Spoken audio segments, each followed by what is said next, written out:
ನಮಸ್ಕಾರ. ಜಿನಿ ನ್ಯೂಸ್ ವೀಕ್ಷಕರಿಗೆ ಸ್ವಾಗತ. ಪ್ರಶ್ನೆ ಪತ್ರಿಕೆ ಅಕ್ರಮ, 3 ನೀಟ್ ಆಕಾಂಕ್ಷಿಗಳು ಆತ್ಮಹತ್ಯೆ. ನೀಟ್ ಪ್ರಶ್ನೆ ಪತ್ರಿಕೆ ಸೋರಿಕೆ ಮತ್ತು ಪರೀಕ್ಷಾ ಅಕ್ರಮಕ್ಕೆ ಸಾಲು ವಿದ್ಯಾರ್ಥಿಗಳು ಬಲಿಯಾಗುತ್ತಿದ್ದಾರೆ.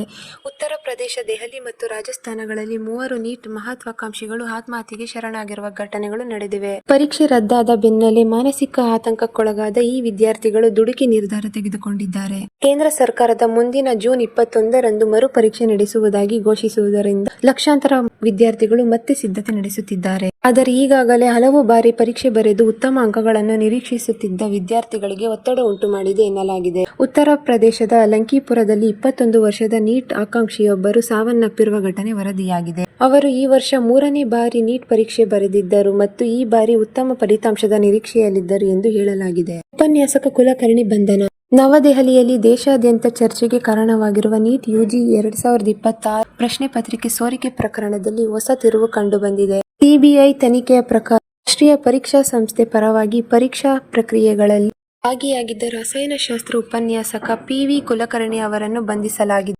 ಪಿ.ವಿ. ಕುಲಕರ್ಣಿ ಈ ಪ್ರಕರಣದ ಪ್ರಮುಖ ಪಾತ್ರಧಾರಿಯಾಗಿರಬಹುದು ಎಂದು ಶಂಕೆ ವ್ಯಕ್ತಪಡಿಸಲಾಗಿದೆ. ತನಿಖಾಧಿಕಾರಿಗಳ ಪ್ರಾಥಮಿಕ ವರದಿಗಳ ಪ್ರಕಾರ ಕುಲಕರ್ಣಿ ಅವರಿಗೆ ಪರೀಕ್ಷಾ ವ್ಯವಸ್ಥೆಯ ಕೆಲವು ಹಂತಗಳಲ್ಲಿ ಪ್ರವೇಶವಿದ್ದುದಾಗಿ ತಿಳಿದುಬಂದಿದೆ.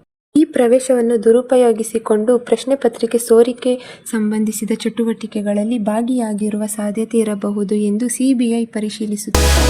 ಈ ದಿನದ ನಿರಂತರ ಸುದ್ದಿಗಳಿಗಾಗಿ ವೀಕ್ಷಿಸುತ್ತಿರಿ ಜಿನಿ ನ್ಯೂಸ್. ನಮಸ್ಕಾರ.